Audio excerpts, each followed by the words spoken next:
রুটি পরোটা তো আমরা রোজই বাড়িতে তৈরি করে থাকি।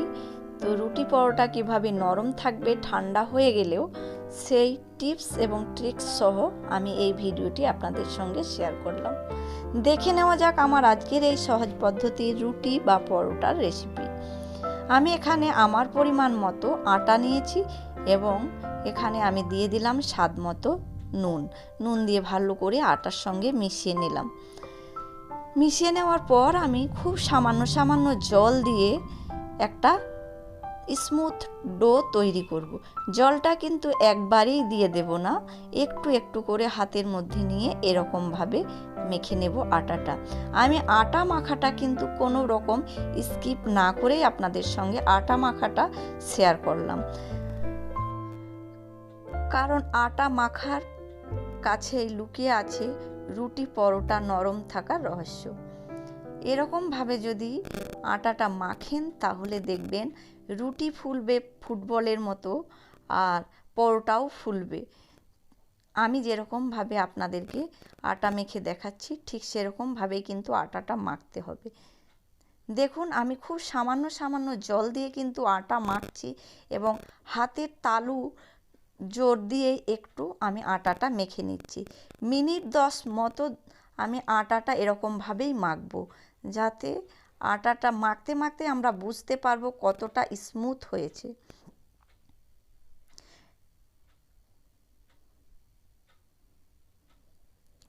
দেখুন মাখার সাথে সাথেই বোঝা যাচ্ছে আটাটা কতটা স্মুথ হয়েছে। আমি প্রায় 12 মিনিট ধরে এই আটাটা মেখেছি। এই হাতের তালু দিয়ে আমি এরকমভাবে মেখে নিয়েছি। আঙুলের সাহায্যে কিন্তু আটা মাখা যাবে না, হাতের তালু দিয়ে আটা মাখবেন। আমি ঠিক যেরকমভাবে আটাটা মেখেছি, আমি যতক্ষণ এই যে বেলুন চাকিটা বের করেছিলাম ততক্ষণ আমি এটা ঢাকা দিয়ে রেখেছি। এই আটা মেখে নিলে 10-15 মিনিট রাখারও কোনো প্রয়োজন নেই, সাথে সাথেই আপনারা রুটি বা পরোটা তৈরি করে নেবেন। দেখবেন খুবই ভালো রুটি পরোটা হবে এবং নরমও হবে, যেরকম সেরকম ফুলবে। আমি প্রথমেই আপনাদেরকে রুটি তৈরি করে দেখাচ্ছি। দেখুন আমি রুটিটা বেলে নিয়েছি, খুব মোটাও না খুব পাতলাও না, সেরকমভাবে আমি বেলেছি।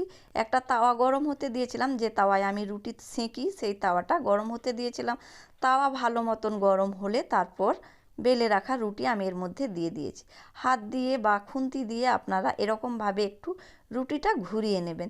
দেখুন প্রথমে বোঝা যাচ্ছে উপর দিক থেকে কেমন একটা শুকনো শুকনো ভাব এসেছে এবং উপর থেকে ছোট ছোট ফুলে উঠেছে। তখন রুটিটা আমি পাল্টে নিলাম।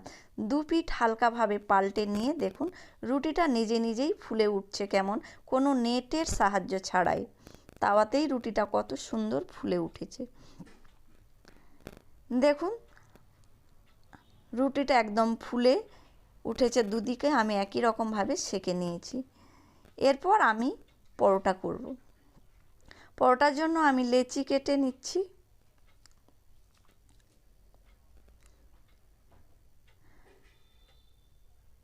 শুকনো আটা দিয়ে আমি তারপর পরোটা বেলে নেব। আমি সম্পূর্ণ ভিডিওটা দেখাচ্ছি, কারণ যারা রুটি বা পরোটা করতে ভয় পান বা সম্পূর্ণ নতুন, তাদের জন্য ভিডিওটি আশা করি খুবই উপকারে লাগবে। আমি বেলে নেওয়ার পর আমি এখানে ঘি দিয়ে এরকমভাবে আমি পরোটাটা ত্রিকোণ করছি, তাই আমি ত্রিকোণভাবে ভাঁজ করে নিলাম। এরপর আমি একটা চৌকো পরোটা করে দেখাচ্ছি কিভাবে চৌকো পরোটা খুব সহজে বেলে নেওয়া যায়। প্রথমে আমি রাউন্ড শেপে বেলে নিচ্ছি, তারপর আবারও ঘি দিয়ে পুরো রুটিটার উপর ছড়িয়ে দিচ্ছি।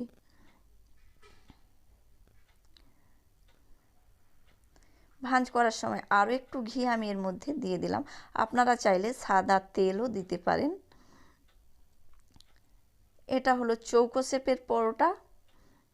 ভালো করে চেপে চেপে চারিদিকটা আমি বন্ধ করে দিচ্ছি, যাতে পরোটা ফুলে ওঠার সময় ভাঁজটা খুলে না যায়। এরপর আমি পরোটাটা দেখুন বেলে দেখাচ্ছি। এটা আমি ত্রিভুজ আকৃতির পরোটা করেছি, তাই এরকমভাবে বেলে নিয়েছি। পরোটা কিন্তু খুব পাতলা করে বেলা যাবে না, আবার খুব মোটাও করা যাবে না, মিডিয়াম সাইজে আমি এটা বেলে নিলাম।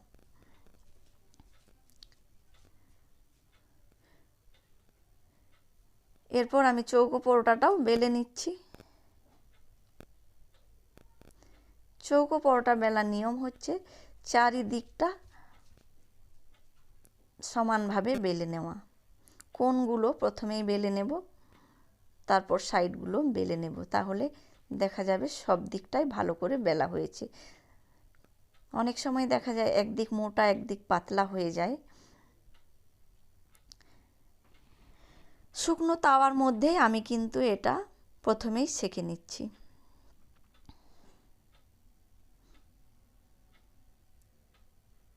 দেখুন এক পিঠ যেমন ফুলে উঠেছে অমনি আমি পাল্টে দিয়েছি।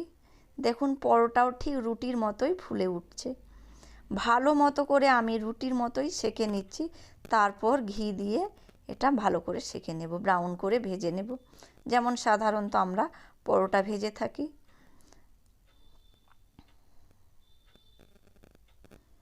ঘি বা সাদা তেল দিয়ে আপনারা ভেজে নিতে পারেন। আমি এখানে ঘি দিয়েই ভেজে নিলাম।